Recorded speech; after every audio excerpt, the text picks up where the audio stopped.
ಓದ ಒಂದೇ ಬ್ರಹ್ಮನಾದ ಒಂದೇ ಸಾಧನೆ ಮಾಡುವ ಆದಿ ಒಂದೇ ಎನ್ನುವ ಸಂತ ಶಿಶುನಾಳ ಶೇರ್ಪುರ ಮಾತಿನಂತೆ ಈ ದಿನ ಅತ್ಯಂತ ಅದ್ಭುತವಾಗಿ ಅಮೋಘವಾಗಿ ನಮ್ಮ ಬಸವಣ್ಣನವರ ವಾಣಿಯಂತೆ ನಮ್ಮನ್ನೆಲ್ಲ ತಾವು ಆಹ್ವಾನ ನೀಡಿದ್ದಕ್ಕೆ ತುಂಬಾ ಹೃದಯಪೂರ್ವಕ ಧನ್ಯವಾದಗಳು.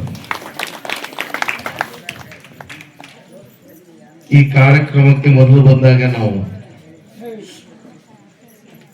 ಪೂಜನೀಯ ಮಾತುಗಳು ನಾವು ಕೇಳ್ತಾ ಇದ್ರೆ ಯಾಕೆ ನಮ್ಮ ಜಿಲ್ಲೆಯಲ್ಲಿ ಒಂದು ಹಂಪ ಪಟ್ಟಣದಲ್ಲಿ ಮಾತ್ರ ನಡೀತಾ ಇದೆ ಅನ್ನೋದು ಬಹಳ ನೋವಾಗ್ತಾ ಇದೆ.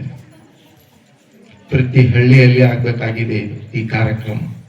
ಯಾಕಂದ್ರೆ ಜಗತ್ತಿನಲ್ಲಿ ಬರೀ ವಿಷ ತುಂಬುವಂತ ಮನುಷ್ಯತ್ವವನ್ನೇ ಸೃಷ್ಟಿ ಮಾಡ್ತಾ ಇದ್ದಾರೆ ಅಂತ ಅದರಲ್ಲಿ ಈ ಹಂಪ ಪಟ್ಟಣದಲ್ಲಿ ಮನುಷ್ಯತ್ವದ ಬಗ್ಗೆ ಮಾತುಗಳು ನಡೀತಾ ಇರೋದು ಮನಸ್ಸು ತುಂಬಾ ಮಮ್ಮಲ ಮರಗ್ತಾ ಇದೆ. ನನಗೆ ಬಹಳ ಇದಾಗ್ತಾ ಇದೆ.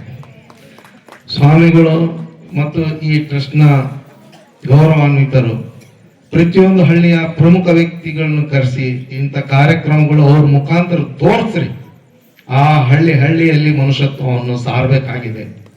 ಯಾಕಂದ್ರೆ ಈ ಜಗತ್ತು ಒಂದೇ ಇರೋದು, ನೀರು ಕೂಡ ಒಂದೇ, ಗಾಳಿ ಕೂಡ ಒಂದೇ, ನಾವೆಲ್ಲ ಒಂದೇ, ಮನುಷ್ಯ ಕುಲ ನಾವು. ಪ್ರತಿಯೊಂದು ಧರ್ಮ ಸಾರೋದು ಕೂಡ ಮನುಷ್ಯತ್ವ ಮಾತ್ರ. ಮನುಷ್ಯತ್ವನೇ ಧರ್ಮ ಸಾರೋದು. ನಾವು ಧರ್ಮ ಅಂದ್ರೆ ಕೇವಲ ಪ್ರಾರ್ಥನೆ, ಪೂಜೆ, ಉಪವಾಸ, ನಮಸ್ಕಾರ ಇಷ್ಟೇ ಅಂತ ತಿಳ್ಕೊಂಡಿರೋರು ನಾವು. ಅದು ಕೇವಲ ಧರ್ಮದ 25% ಅಂತ ನಮ್ಮ ಪ್ರವಾದಿಗಳು ಒಂದ್ ಕಡೆ ಹೇಳ್ತಾರೆ. ಇನ್ನು 75% ನಮ್ಮ ವ್ಯಾಪಾರ, ನಮ್ಮ ಉದ್ಯೋಗ, ನಮ್ಮ ಅಕ್ಕಪಕ್ಕದವರು, ನಮ್ಮ ನೆರೆಯವರು, ನಮ್ಮ ಒಡನಾಟಗಳು, ನಮ್ಮ ಸಂಬಂಧಗಳು. ನಾನು ನನ್ನ ಹೆಂಡತಿ ಜೊತೆ ಯಾವ ತರ ಇರಬೇಕು, ನನ್ನ ತಾಯಿ ಜೊತೆ ಯಾವ ತರ ಇರಬೇಕು, ಅಕ್ಕಂದಿರ ತಂಗಿಯರ ಜೊತೆ ನಾನು ಯಾವ ತರ ಇರಬೇಕು, ಹಿರಿಯರ ಜೊತೆ ಯಾವ ತರ ಇರಬೇಕು. ಅದಕ್ಕೆ ಪ್ರವಾದಿಗಳು ಹೇಳ್ತಾರೆ, ಪ್ರತಿಯೊಂದರ ಲೆಕ್ಕಾಚಾರಗಳು ನಾಳೆ ಸತ್ತ ನಂತರ ಪುನರ್ಜನ್ಮದಲ್ಲಿ ಇದೆ. ನಾಳೆ ಸತ್ತ ನಂತರ ಇದೆ. ಆದರೆ ಗೌರವಾನ್ವಿತ ಹಿರಿಯರಿಗೆ ಮರ್ಯಾದೆ ಕೊಡದವನಿಗೆ ನಾನು ಇಲ್ಲಿ ಲೆಕ್ಕ ತಗೊಳ್ತೀನಿ, ನಾಳೆ ಅಲ್ಲಿ ಲೆಕ್ಕ ತಗೊಳ್ತೀನಿ ಅಂತೇಳಿ ಸೃಷ್ಟಿಕರ್ತನ ಆಜ್ಞೆ ಇದೆ ಅಂತೇಳಿ ಪ್ರವಾದಿಗಳು ಹೇಳ್ತಾರೆ. ಯಾಕಂದ್ರೆ ಈ ಜಗತ್ತಿನಲ್ಲಿ ಪ್ರತಿಯೊಬ್ಬರು ವಯಸ್ಸಾದ್ಮೇಲೆ ಅವರು ಹೋಗ್ಲೇಬೇಕು. ನಾವು ಯೌವನಕ್ಕೆ ಬಂದಾಗ ನಾವು ನಮ್ಮ ತಂದೆ ತಾಯಿಯರು, ಹಿರಿಯರು, ಗೌರವಾನ್ವಿತರಿಗೆ ನಾವು ಗೌರವ ಕೊಡೋದಿಲ್ಲ. ಅದು ನಮಗೆ ನಾಳೆ ನಮ್ಮ ಮಕ್ಕಳಿಂದ ನಮಗೆ ಕಷ್ಟ ಬರೋದಿದೆ ಅಂತೇಳಿ ನಮಗೆ ಗೊತ್ತಾಗ್ತಾ ಇದೆ. ಆದರೂ ನಾವು ಅದನ್ನು ತಿಳ್ಕೊಳ್ತಾ ಇಲ್ಲ.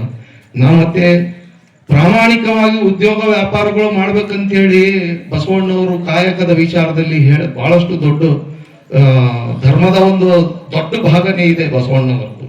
ಕಾಯಕ ಅಂದ್ರೆ ಯಾವ ತರ ಇರಬೇಕು ಅಂತೇಳಿ ಅವರು ತಮ್ಮ ವಚನಗಳಲ್ಲಿ ಹೇಳಿದ್ದಾರೆ. ಯಾರು ಭಿಕ್ಷೆ ಯಾರಾದ್ರೂ ಬೇಡಕ್ ಬಂದ್ರೆ ಅದ್ರ ಬಗ್ಗೆ ಅಲ್ಲ, ನಾವು ಕಾಯಕದ ಬಗ್ಗೆ ಬಹಳಷ್ಟು ಗಮನ ಕೊಡ್ಬೇಕು ಅನ್ನೋದು ಬಹಳ ಚೆನ್ನಾಗಿ ವಿವರಣೆ ಮಾಡಿರೋದಿದೆ. ನಾವು ಕಾಯಕ, ನಾವು ಅನ್ನ ದಾಸೋಹ ಅನ್ನೋದ್ರ ಬಗ್ಗೆ, ಅದ್ರ ಬಗ್ಗೆನೂ ಬಸವಣ್ಣವ್ರು ಹೇಳಿದ್ದಾರೆ. ಯಾಕಂದ್ರೆ ನಾವು ಮುಂದೆ ಯಾರಾದ್ರೂ ಮೊದಲು ಬಂದಿದ್ದಾರೆ ಅಂದ್ರೆ ನಮ್ಮನೆ ನಾವು ಉಪವಾಸ ಇದ್ದು ನಾವು ಅವ್ರನ್ನ ನೋಡ್ಬೇಕಾಗ್ತೈತೆ ಮುಂದೆ. ಯಾಕಂದ್ರೆ ಬೇವೂರವ್ರು ಬಂದಿರ್ತಾರೆ, ಹೊರಗಿನವ್ರು ಬಂದಿರ್ತಾರೆ. ನಾವು ಅತಿಥಿಗಳಿಗೆ ಸತ್ಕಾರ ಮಾಡಬೇಕು ಅನ್ನೋದು ಬಹಳ ಒಂದು ಮನಮುಟ್ಟುವಂತೆ ಹೇಳಿರುವಂತ ವಿಚಾರಗಳಿದೆ. ಅದೇ ರೀತಿ ನಮ್ಮ ಪ್ರವಾದಿಗಳು ಹೇಳ್ತಾರೆ, ನಿಮ್ಮ ಮನೆಯಲ್ಲಿ ನೀವು ಮೃಷ್ಟಾನ್ನ ಭೋಜನನು ಮಾಡ್ತಾ ಇದ್ರೆ ಅದು ಒಳ್ಳೆ ಆಹಾರ ಅಲ್ಲ. ನಿಮ್ಮ ಪಕ್ಕದ ಮನೆಯ ಒಬ್ಬ ವ್ಯಕ್ತಿ ಅವನ ಮನೆಯಲ್ಲಿ ಉಪವಾಸ ಇದ್ದಾನಂದ್ರೆ ಮೊದಲು ಅವನಿಗೆ ನೀನು ಊಟ ಮಾಡಿಸಿ ನೀನು ಊಟ ಮಾಡು ಅಂತೇಳಿ ನಮ್ಮ ಪ್ರವಾದಿಗಳು ಹೇಳೋದನ್ನ ನಾವು ಕಾಣ್ತಾ ಇದ್ದೀವಿ.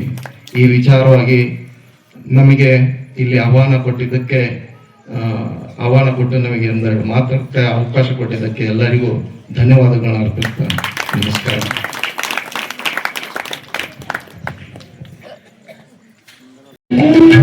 ಜೋರಾದ ಚಪ್ಪಾಳೆ ತಟ್ಟುವ ಮೂಲಕ ಮಾನ್ಯ ಅತಿಥಿಗಳನ್ನು ಏನೇನು ಸೇವೆ ಮಾಡಿಸ್ಬೇಕಂತ ನನಗೆ ಗೊತ್ತಿಲ್ಲ. ಅಕಸ್ಮಾತ್ ನಾವು ಹೊಸಪೇಟೆಗೆ ಹೋದಾಗ ಟೈರ್ ಬ್ಲಾಸ್ಟ್ ಆಯ್ತು, ನಮ್ಮರೆಲ್ಲ ಬೇಜಾರು ಮಾಡ್ಕೊಂಡ್ರು. ಏನಪ್ಪ 2 ಸಾರಿ ಕೈ ಕೊಟ್ಬಿಡ್ತು ಟೈರ್ ಅಂತಂದು ಹೇಳಿದಾಗ ಕರ್ಕೋಬೇಕು ಅಂತಂದು ಹೇಳಿದ್ರೆ ಅವ್ರು ಎಷ್ಟು ಆಧ್ಯಾತ್ಮಿಕ ಅದಾರ ಅಂದಾಗ ನಮ್ಮ ಲಾಲ್ ಹುಸೇನ್ ಸಾಹೇಬ್ರದ್ದು ಫೇಸ್ಬುಕ್ನೊಳಗೆ ನಾನು ನೋಡಿದ್ದೆ ವಿಡಿಯೋನ. ಆಗ ಗುರುಗಳೇ ಇವರು ಸಿಗ್ತೈತಿದ್ರೆ ಅಡ್ರೆಸ್ ಎಲ್ಲಾರ ಅಂತ ಅಂದಾಗ ನಮಗೆ ಬಹಳ ಪರಿಚಯ ಅದರ, ನಂಬರ್ ತಗೊಳ್ರಿ ಕೊಡ್ತೀನಿ ಅಂತ ಹೇಳಿ ನಂಬರ್ ಕೊಟ್ರು. ಒಳ್ಳೆ ಕೆಲಸಕ್ಕೆ ಯಾವತ್ತಿಗೆ ಲೇಟ್ ಮಾಡ್ಬಾರ್ದಂತೆ, ಕೆಟ್ಟ ಕೆಲಸಕ್ಕೆ ಏನಾರ ಮಾಡ್ಬೋದಂತೆ. ಸ್ಪಾಟ್ನಾಗ ನಾನು ಫೋನ್ ಮಾಡಿದೆ ಅವರಿಗೆ, ಗುರುಗಳಿಗೆ. ಅಲ್ಲೆಲ್ಲ ನಮಾಜ್ ಮಾಡಿ ಎಲ್ಲ ಇದಾದ ಮುಗಿದ ನಂತರ ಪ್ರಸಾದ ಕೊಟ್ಟು ಎಷ್ಟು ಗೌರವಿತವಾಗಿ ನಡೆಸ್ಕೊಂಡ್ರೆ ಆ ಪುಣ್ಯಾತ್ಮರು ಹೇಳಕ್ಕೆ ಸಾಧ್ಯವಿಲ್ಲ. ಅದು ನಾವು ಮಾಡಿವಂತಲ್ಲ, ಶರಣಬಸಪ್ಪ ಮಾಡಿಸ್ಕೊಂತಾನ ನೋಡ್ರಿ. ನಮ್ಮ ಅವರ ಜಿಲ್ಲಾ ಪಂಚಾಯತ್ ಮಾಜಿ ಸದಸ್ಯರು ಅಲ್ಲಿ ಕುಂತಿದ್ರದ ಅವರ ಅಭಿಮಾನ ಏನಂದ್ರ, ನಮ್ಮ ಸಾಹೇಬರು ಮಾತಾಡಿದಕ್ಕೆ ಇಲ್ಲಿ ಕೇಳೋಣ ಅಂತಂದೇಳಿ ಇಲ್ಲಿಗೆ ಎದ್ದು ಬಂದ್ರು ಅವರು.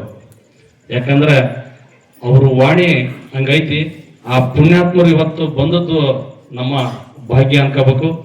ಇವತ್ತು ಅವರು ರೋಜೆ ಇರೋದ್ರಿಂದ ಸ್ವಲ್ಪ ಕಾರ್ಯಕ್ರಮ ತಡವಾಯ್ತು, ಹಂಗಾಗಿ ಕ್ಷಮೆ ಇರಲಿ ಅಂತ ಹೇಳ್ತಾ ಈಗ ಒಂದು 5 ನಿಮಿಷದಲ್ಲಿ ಅವ್ರ ಕಾರ್ಯಕ್ರಮ ನಡೆಸಿಕೊಡ್ಬೇಕಂತ ಹೇಳಿ ಕೇಳಿಕೊಳ್ತೇನೆ.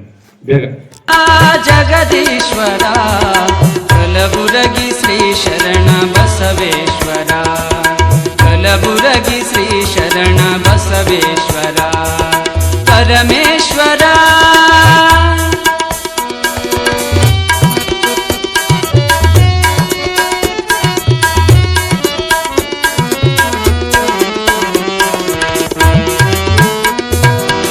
ಅರಳಗುಂಡಗಿಯಲ್ಲಿ ನಿನ್ನಯ ಜನನ, ಸಾಲುಕ್ಯ ಮನೆತನಕ್ಕೆ ನೀನಾದೆ ಕಿರಣ.